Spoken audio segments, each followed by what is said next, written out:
कमलाक्षं कुन्देन्दुशङ्खदशनं शिशुगोपवेशम् इन्द्रादिदेववनवन्दितपादपीठम् वृन्दावनालयमहं वसुदेवसूनुम् नवजलधरवर्णं चम्पकोद्भासिकरणं विकसितनलिनास्यं स्फुरन्मन्दहास्यं कनकरुचिदुकूलं चारुबर्हावचूलं कमपि निखिलसारं नौमि गोपीकुमारम् भूषितकरान्नवनीरदाभात् पीताम्बरादरुणबिम्बफलाधरोष्ठात् पूर्णेन्दुसुन्दरमुखादरविन्दनेत्रात् कृष्णात् परं किमपि तत्त्वमहं न जाने। श्रीहरिः। नहीं तो ये रंधनशाला में रसोई में क्या गुस्सा होता।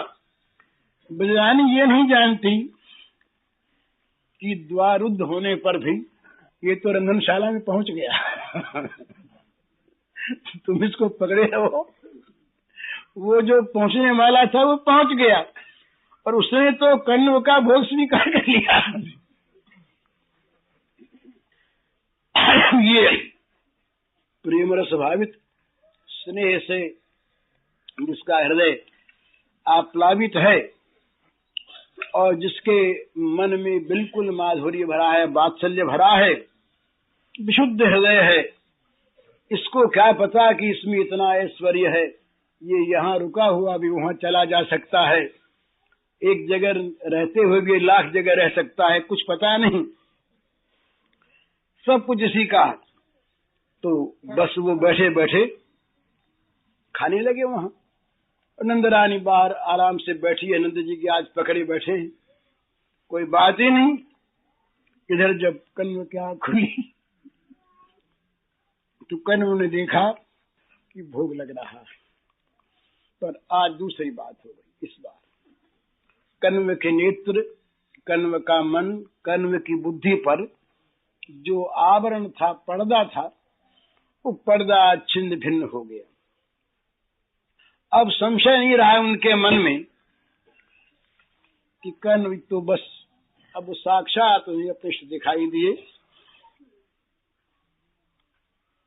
कर्ण ब्राह्मण चरणों में लौट गए। उनके आंखों से आंसू की झड़ी लग गई और उस आंसुओं के जल से श्री कृष्ण के युगल चरणारविंद धुले जाने लगे। आंसुओं की झड़ी से, आंसुओं की धारा से, ब्राह्मण के आंसुओं की धारा से श्री कृष्ण के चरण प्रक्षालित होने लगे। अब मानो उनको सुनाई दिया, कर्ण को सुनाई दिया। श्री कृष्ण तो इतने मधुर कंठ से बोले कि कर्ण, मुझे देखने के लिए तुम न मालूम कितने जन्मों से लालायित हो। इस बार मैं यहाँ मधुपुरी में प्रकट हो गया और मेरी माता, मेरे पिता, इनको भी तुमने देख लिया। इसीलिए तुम मेरा ये बाल रूप, बाल लीला देख सके। नहीं तो ये कोई देख सकता, ऐसी बात नहीं। बस ये कहा और वो झांकी अंतरित हो गई। इसके बाद कर्ण को न जाने कितनी देर तक होश नहीं रहा। वो स्वेद, कंप, स्तंभ, पुलक आदि जितने वो दर्शन जनित सात्विक भाव हैं, वो सब उदय होते रहे। तमाम शरीर में रोमांच, आंसुओं की धारा बह रही, शरीर में स्वेद आ गया, आनंद का कंपन होने लगा। इस प्रकार उनकी दशा बहुत देर तक रही। बाहर बैठे आनंद बाबा, यशोदा मैया पकड़े बैठे हैं अपने लाला को। जब कुछ भाव इनका शिथिल हुआ, एक पहर बीत गई। तो कण्व ने वो श्री कृष्ण के अधरों से जो सिक्त था, बचा हुआ खीर का अंश, खीर प्रसाद, उसको अपने पहले मस्तक पर लगाया। इसके बाद कुछ अंश मुंह में रखा, फिर सारे अंगों को उस खीर से चुपर लिया। जो बचा उसको गमछे में बांध लिया। अब द्वार खोले बाहर आए। ब्रजेश ने देखा कि ब्राह्मण का अणु अणु आनंद की वर्षा कर रहा है और उसमें दिव्य उन्माद के लक्षण सारे के सारे प्रकट हो रहे हैं। ब्राह्मण में कहीं रोष वोष तो है ही नहीं, दिव्योन्माद है। ब्रजेंद्र ने हाथ जोड़े, प्रणाम किया, कहा देव पारण हो गया। कण्व बड़े गदगद स्वर से बोले, हाँ ब्रजेश हो गया, अनंत काल के लिए मैं तृप्त हो गया। ये कहकर फिर मानो कुछ बड़बड़ाने लगे। सफल जन्म प्रभु आज भयो, ये धनी गोकुल धानी नंद जसोदा, ये जाके हरि अवतार लियो, ओ सफल जन्म प्रभु आज भयो, ये सफल जन्म प्रभु आज भयो, ओ सफल जन्म प्रभु आज भयो, प्रगट भयो अब पुण्य सुकृत फल, प्रगट भयो अब पुण्य सुकृत फल, ये दीन बंधु मोहिदारस दिया, ये दीन बंधु मोहि ये दरस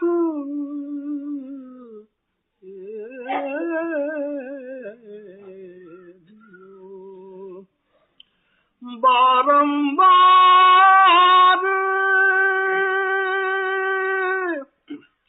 नंद के आनन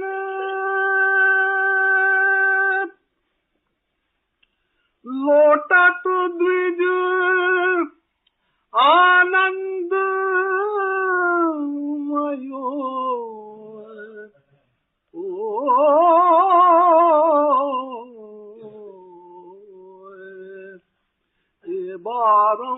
बारंबार नंद के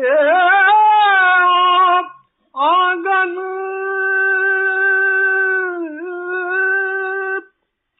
लोटत द्विज आनंद ये मयो, ओ सफल प्रभु आज भयो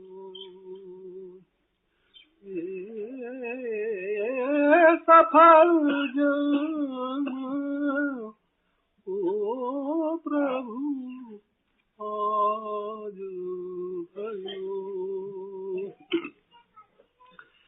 मैं अपराध कियो बिनु जाने ब्राह्मण मैं अपराध कियो बिनु जाने मैं अपराध कियो बिनु जाने एको जाने कहीं भेख जयो ओ एको जाने कहीं भेख जयो सूरदास प्रभु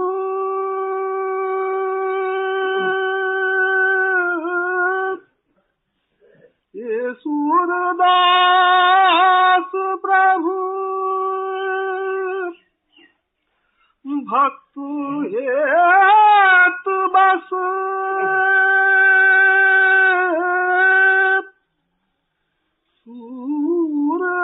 सूरदास प्रभु भक्त हेत बस जसुमत गृह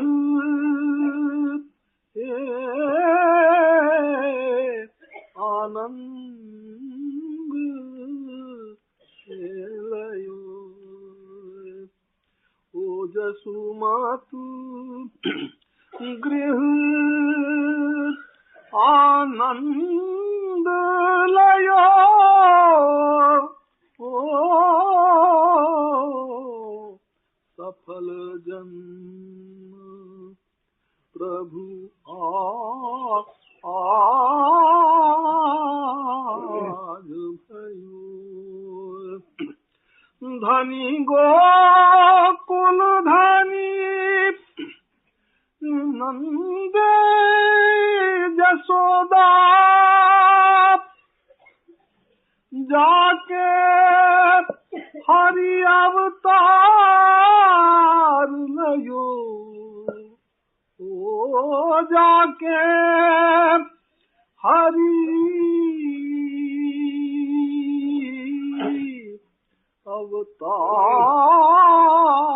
अवतार लयो ए सफल जन्म प्रभु आज भयो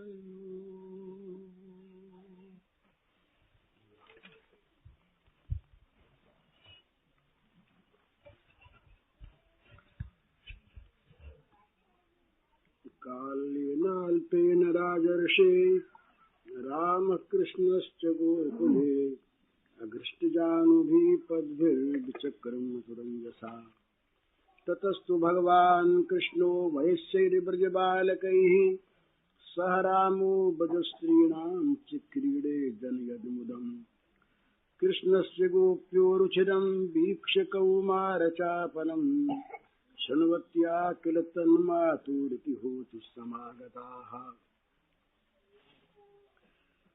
अब ये बड़ी सुंदर लीला का प्रारंभ होता है।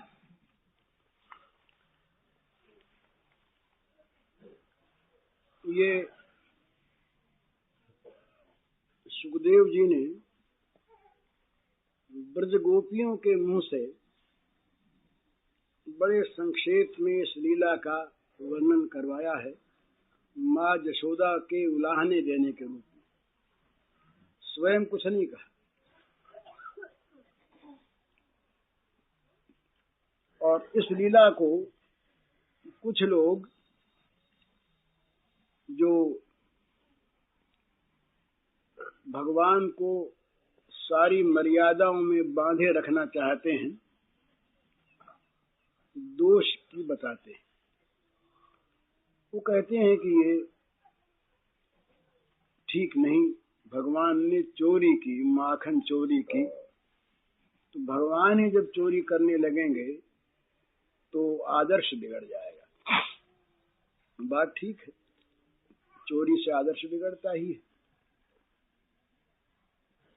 इसका उत्तर तो ये दे देते हैं कि भाई सुखदेव जी ने तो कहा ही नहीं, ये गोपियों की बात है, उन्होंने कह दी, पर ऐसी बात नहीं। ये वास्तव में चोरी नहीं थी। चोरी होती है दूसरे के धन की, पहली बात। चोरी होती है उसकी जो अपनी चीज को चुराई समझता है। तो भगवान सबके स्वामी हैं, संसार का सारा ऐश्वर्य, सारी संपत्ति उनकी, तो चोरी का कोई प्रश्न नहीं आता। दूसरी बात, ये जो चोरी है ये चोरी नहीं, ये तो एक ब्रजबालाओं के मन की अभिलाषा पूर्ण करने के लिए भगवान का वरदान है। ये जिस रूप में भगवान को भोग लगाना चाहती थी वे, उसी रूप में उन्होंने भोग स्वीकार किया। ये नैवेद्य की नवीन पद्धति है, एक नैवेद्य अर्पण की और नैवेद्य ग्रहण की नवीन पद्धति है। तो बड़ी सुंदर चीज है ये। तो ये लीला इसी भाव से समझनी चाहिए कि ये कोई मामूली चोरी वाली बात नहीं। और ये जितनी ब्रज की गोपिकाएं थी, इनके संबंध में आता है पद्म पुराण में, बहुत लंबा चौड़ा वर्णन है कि इनमें जो नित्य सिद्धा गोपियां थी वो तो भगवान के परकर रूप में प्रकट हुई थी, लेकिन कुछ गोपियां ऐसी थी जो श्रुतियां थी, स्वयं ब्रह्म विद्या गोपी बनकर आई थी, वेद की ऋचाएं थी, दंडकारण्य के ऋषि थे। उसमें से 2-3 वर्णन पद्म पुराण के संक्षेप में। एक ऋषि थे, उनका नाम था उग्र तपा। वे बड़े बड़े अग्निहोत्री दृढ़व्रती थे, उनकी तपस्या भी बड़ी विलक्षण रही।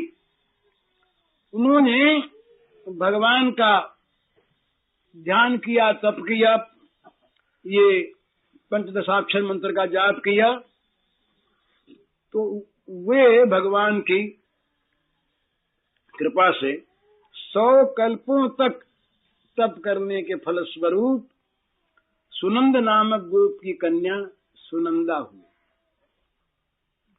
एक मुनि थे सत्यतपा, उन्होंने सूखे पत्तों पर रह करके श्री कृष्ण और श्री राधा जी के नृत्यमय रूप का ध्यान किया। दोनों को नाचते हुए उन्होंने ध्यान किया। तो 10 कल्प के बाद सुभद्र नामक गोप की कन्या सुभद्रा हुए। एक हरिधामा नामक ऋषि थे, उन्होंने क्लीन काम विधि के द्वारा विंशाक्षरी मंत्र का जाप किया और वे माधवी मंडप में कोमल कोमल कुसुम सैया पर लेटे युगल सरकार का ध्यान करते थे। तो 3 कल्प के पश्चात सारंग नामक गोप के यहाँ रंगवेणी नाम से उनका अवतार हुआ। एक जाबाली नाम के ब्रह्मज्ञानी ऋषि थे, उन्होंने एक बार घूम रहे थे, उन्होंने देखा कि जंगल में बड़ी सुंदर एक बावली है। उस बावली के पश्चिम की ओर एक बड़ा मनोहर एक बट का वृक्ष है, उसके नीचे एक देवी बैठी तपस्या कर रही है। देवी बड़ी मंगलमयी, बड़ी सुंदर, उसके चारों ओर प्रकाश फैल रहा। उसका बायां हाथ अपनी कमर में लगा और दाहिने हाथ से ज्ञान मुद्रा धारण किए। तो जावाली देख कर चकित हो गए कि ये देवी कौन तपस्या कर रही है। तो जब देवी का कुछ देर के बाद ध्यान भंग हुआ तो उन्होंने पूछा कि माँ तुम कौन हो। तो कहा ब्रह्म विद्या मथुला योगींद्रैर्याच मृग्यते साहम हरिपदाम भोज काम्या सुचिरम तपः ब्रह्मानंदेन पूर्णाहम तेनानंदेन तृप्तधीः चरामस्मिन् बने घोरे ध्यायन्ति पुरुषोत्तमम् तथापि शून्यमात्मानं मन्ये कृष्ण रतिम बिना। ब्रह्म विद्या बोली कि मैं महाराज ब्रह्म विद्या हूँ। बड़े बड़े योगी ज्ञानी मुमुक्षु मुझे ढूंढा करते कैसी ब्रह्म विद्या मिल जाए, तो परंतु मैं श्री कृष्ण के चरण कमलों की प्राप्ति से वंचित हूँ। तो उनकी प्राप्ति के लिए उन पुरुषोत्तम का ध्यान करते हुए दीर्घ काल से तपस्या कर रही हूँ। मैं ब्रह्मानंद से तो परिपूर्ण हूँ, ब्रह्मानंद का वितरण करती हूँ, जिसको चाहे मुझसे ब्रह्मानंद ले ले, पर उस आनंद से मेरी बुद्धि वो अपने को सफल नहीं मानती। यद्यपि मेरी बुद्धि उससे परितृप्त है, तो मुझको भी कृष्ण का प्रेम प्राप्त नहीं हुआ, इसलिए मैं अपने को सोना देखती हूँ। तो जाबाली ने उनके चरणों पर गिरकर दीक्षा ली और वे एक पैर से ध्यान करके तो भगवान का तप करने लगे। तो 9 कल्पों के बाद प्रचंड नामक गोप के यहाँ चित्रगंधा के नाम से जाबाली का अवतार हुआ। कुशध्वज नाम के एक थे, उन्होंने ह्रीम मंत्र का जाप किया, तो वे 10 वर्ष की उम्र के भगवान का ध्यान करते थे। वे भी कल्पों के बाद सुधीर नामक गोप के यहाँ पैदा हुई। इस प्रकार से ये जो गोपियां थीं, ये सब के सब भगवान की ये नित्य सिद्धा सी ही प्रेमिकाएं थी। तो ये कथा का आरंभ बड़ा सुंदर होता है, बड़ा विस्तार है, संक्षेप में कहना है। एक दिन के बाद एक ग्वालिनी, ये तो बार बार आया करती ना, गोपियां तो बार बार आया करती नंद भवन में नंदलाल को देखने के लिए, बहाना ही करके आती। वो एक पशुदास जी का है, एक जनी आई शाम के वक्त, बोले दिया जलाने आई हूं, और दिया अंदर ले गई और जला के ले आई, बाहर आई तो फूंक से बुझा दिया। बोले दीवा बुझ गया, फिर जलाने जाऊं। अरे राम राम, या ठीक पद बोल दो इतने।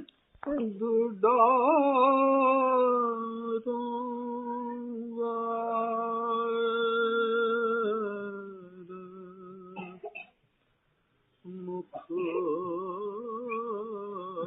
पर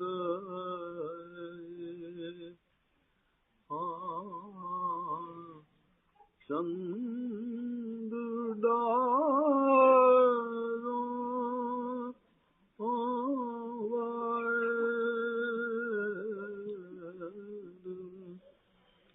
कुटिल कच पार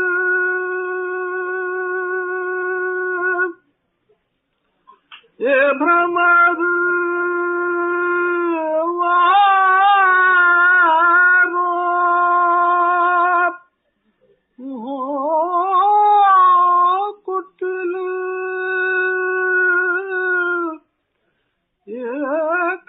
पर भ्रमर वारो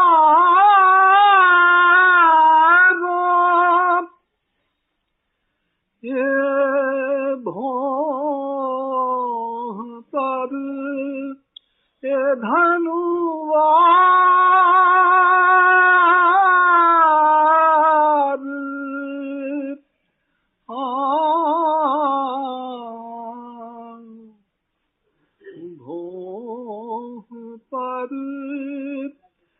धनुवार आर मुख पर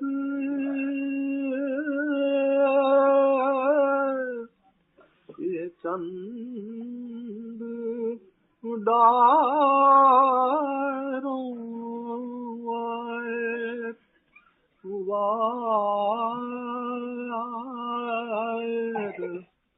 मुख पर चंद डारो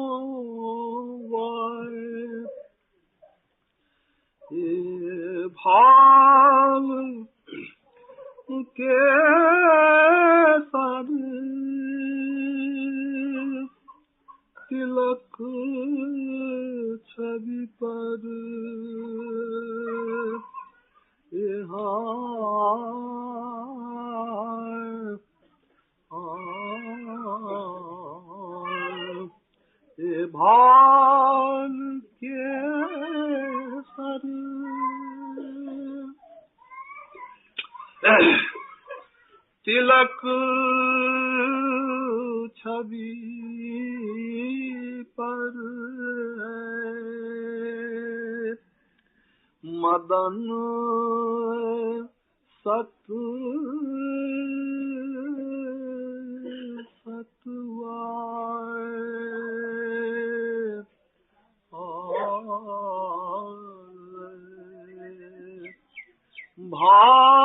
भाल के सर तिलक छवि पर ये मदन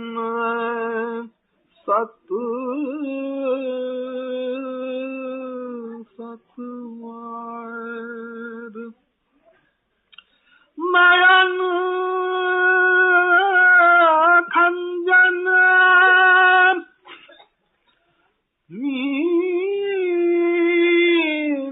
मीनवारो ओ नयन खंजन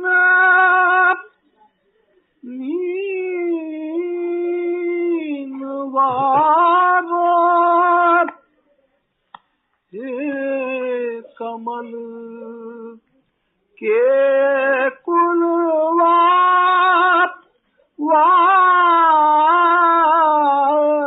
मुख पर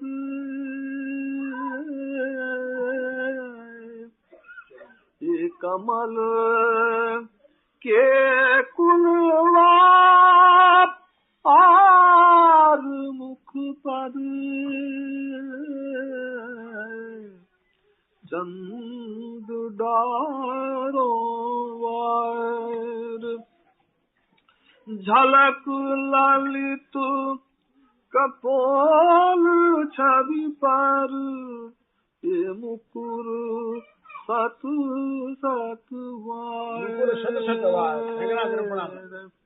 झलक ललित कपोल छवि पर मुकुर सत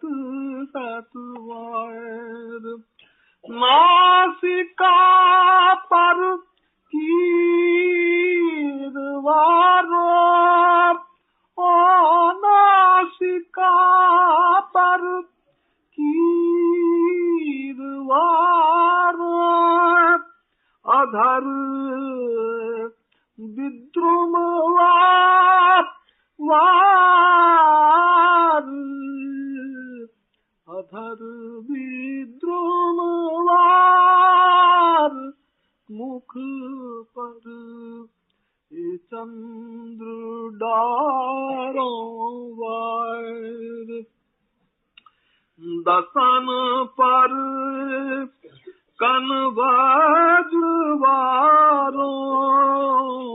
बीज दाड़िम वार ये दसन पर कन वज्रवारो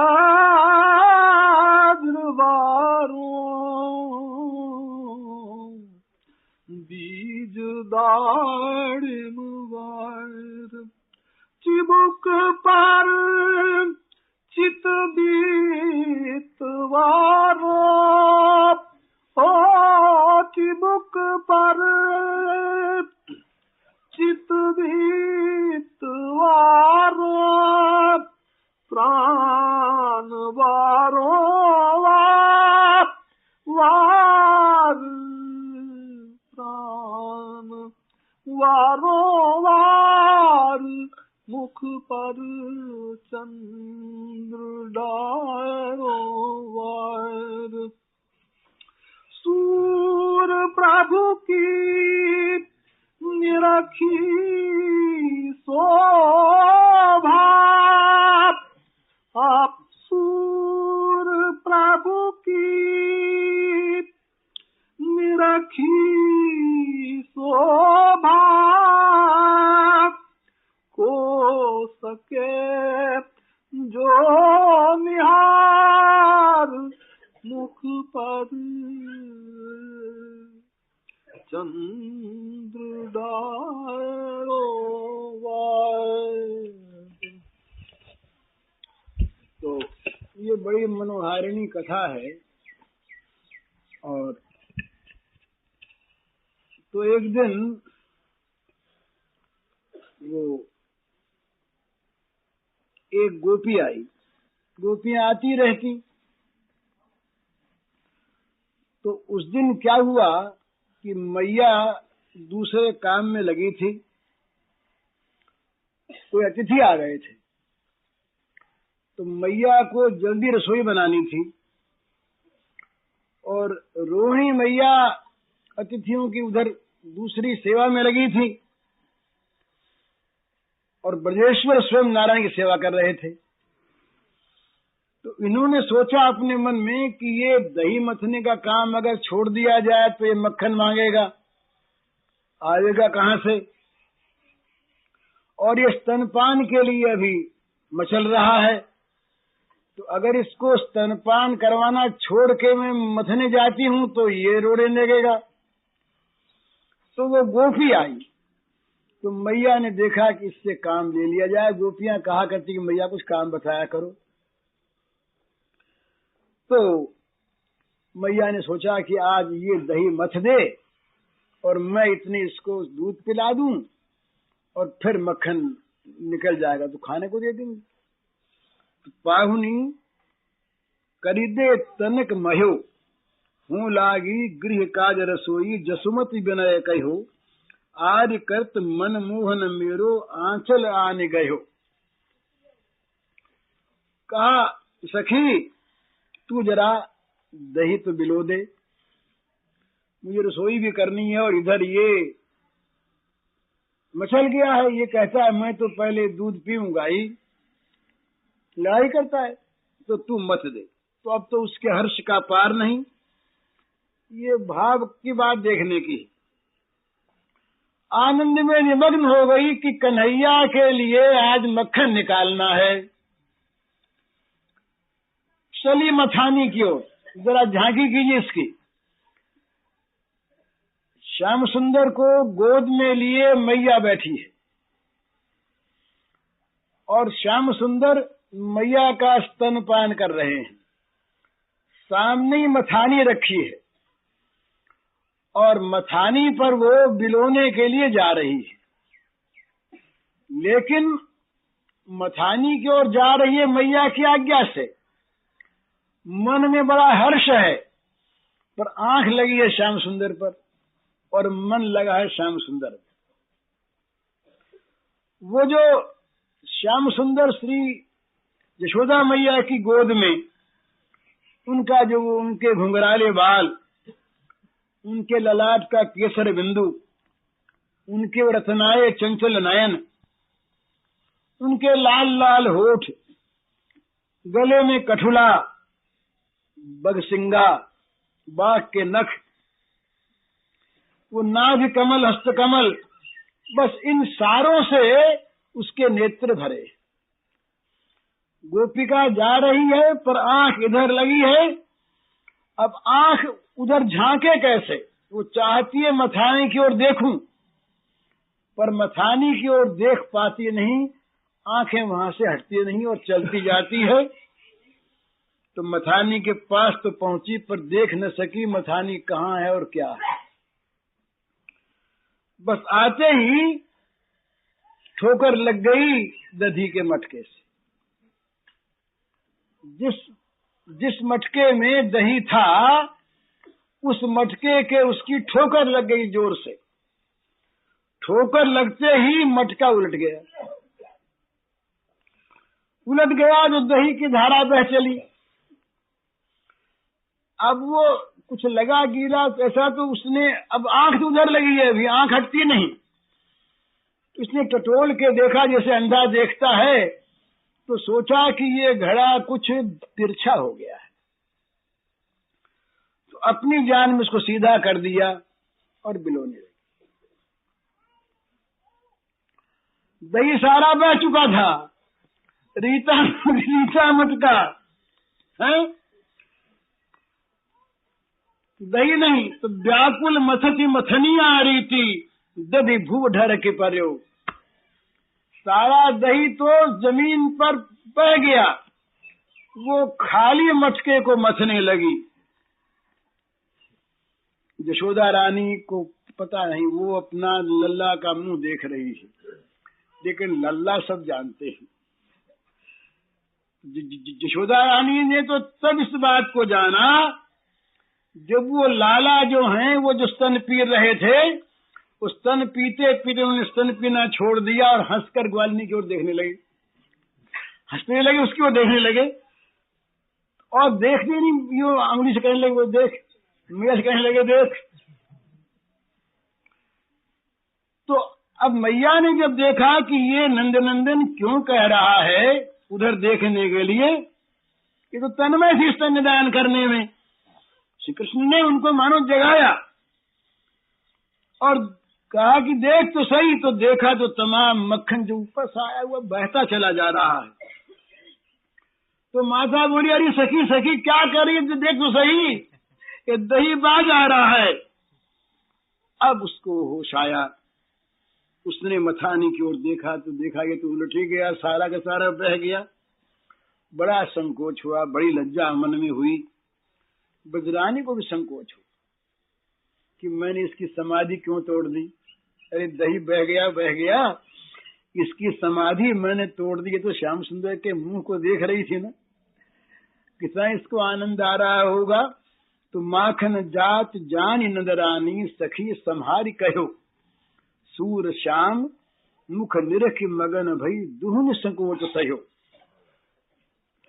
दोनों को संकोच हुआ, मैया को संकोच हुआ कि इसकी मैंने स्नेह समाधि तोड़ दी, और उसको संकोच हुआ कि देखो मैंने कहा तुम्हें मथने बैठी और दही सारा का सारा मैंने बहा दिया।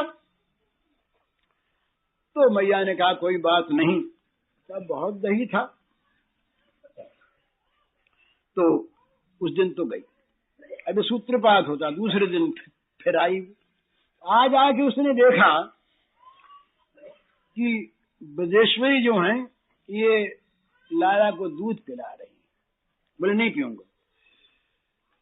पीऊंगा। अब बलराम जी पास बैठे, बड़ी मनोहार कर रही, पी ले। तो बलराम जी ने तो बात मान ली, जरा समझदार हो गए थे, बात मान ली। पर कन्हैया ने कहा मैं तो नहीं पीता, नहीं पीऊंगा। तो मैया ने एक युक्ति निकाली, बोली अरे देख, ये जो दूध है ये कजरी गैया का है, कजरी गैया का। ये दूध अगर तूने पी लिया तेरी चोटी लंबी हो जाएगी। जैसे और ब्रज बालकों की चोटी लंबी है वैसे तेरी लंबी हो जाएगी। कजरी को पे पियहु लाल, जासों तेरी बेनी बढ़े, जैसे देख और ब्रज बालक त्यों बल बेस चढ़े। अब इस प्रलोभन में आ गए नंदलाल, मैं चोटी बढ़ेगी, मैं दूध पिएंगे तो, कजरी का दूध पिएंगे तो चोटी लंबी हो जाएगी, तो दूध पीने लगे। अब देखते हैं चोटी लंबी हुई कि नहीं।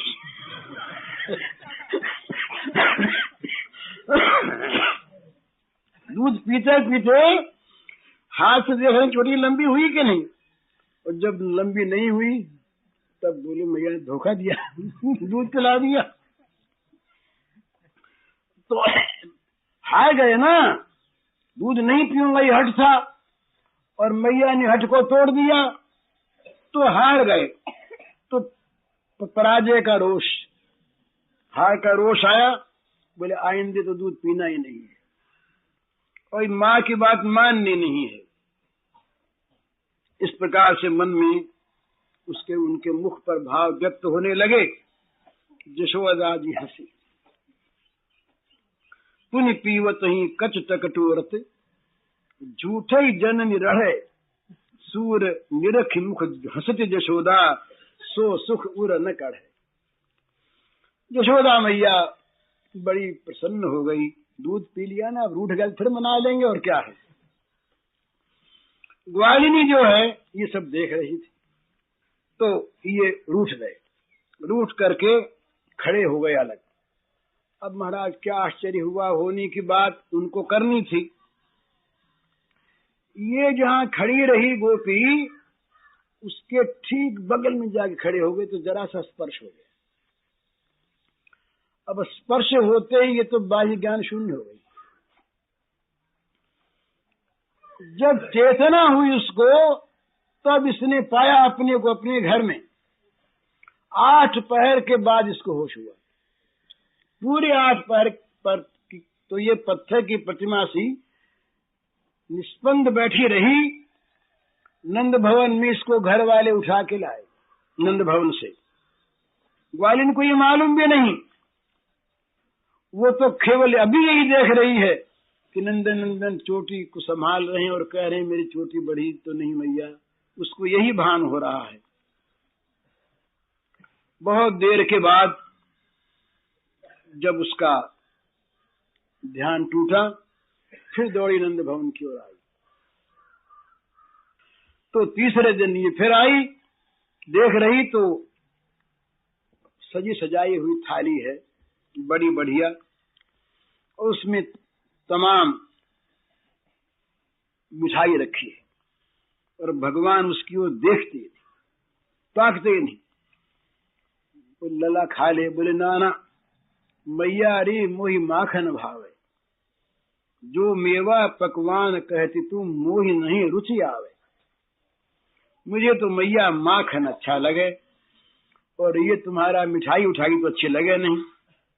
अब ये भगवान के वचनों में अमृत झर रहा लाला के, और पी पी करके वो मानो मत्त हो रही। उसके मन में आया कि क्या मेरे घर भी ये कभी आएंगे,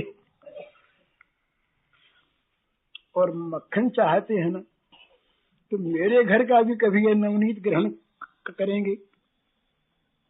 पर क्यों आने लगे, इनके घर में कमी थोड़ी ही है, और कहीं आए भी तो मुझे देख करके ये संकोच में पड़ जाएंगे, लेंगे नहीं। तो कहीं ऐसा हो जाए कि मैं छिप जाऊं और ये आकर मन माना माखन आरोगें, तो मैं देख के निहाल हो जाऊं। तो मेरी ये साध भी कभी पूरी होगी क्या? मैं छिपी रहूं और ये आ जाए। ये उसने अपने मन में चिंता की। तो अब भगवान जो हैं ये सर्वांतर्यामी हैं, और ये भक्त वांछा कल्पतरु हैं। भक्त के मन में उनकी सेवा के लिए जो वांछा पैदा होती है, उस वांछा को वे अपने आप को भूलकर पूरी करते। वहां ये नहीं देखते कि हम भगवान हैं, सच्चिदानंद घन हैं, हम क्या हैं।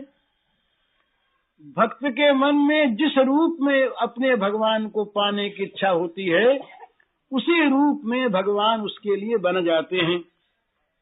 तो प्रेम के भूखे हैं ये सर्वांतर्यामी स्वयं भगवान। इनके मन पर ये बात आ गई। तो बैठे जाई मथनी आंखें ढिग, मैं तब रहूं छपानी। उसने कहा अपने मन में कि मैं तो छिप जाऊं और ये मथनिया के पास आके बढ़िया सूरदास प्रभु अंतर जामी ग्वालिनी मन की जामी। भगवान मन की बात जान गए, ग्वालिन के मन की बात जान गए। बस वो तो मन में मनोरथ करती हुई इसी मन को लेकर आवेंगे, आ जाएं, कब आवेंगे, क्यों आने लगे, आवेंगे, जरूर आवेंगे। इस प्रकार वो इसी भाव प्रवाह में बहती हुई दधि मंथन किए बिना घर चली गई। उसे अब प्रतीत होने लगा आ गए, दरवाजे पर आ गए तो दही जल्दी से बिलो लूं तो मक्खन निकाल के रखूं, अब आते ही होंगे, उनको भूख लगी होगी। इस प्रकार वो मनोरथ करती, दौड़ दौड़ के बाहर जाती। वो अब तक उसे ये पता नहीं था कि वो उन्होंने जान लिया, तुम्हारा निमंत्रण मान लिया है। इधर क्या हुआ कि गोप सुंदरी ये जो ही घर से, नंद बाबा घर से बाहर निकली, अब ये तो मैया के गोद से कूदे। मैया ने पकड़ा हाथ, बोले नहीं तो अरे मिठाई नहीं तो मक्खन खिलाऊंगी, ठहर ठहर ठहर।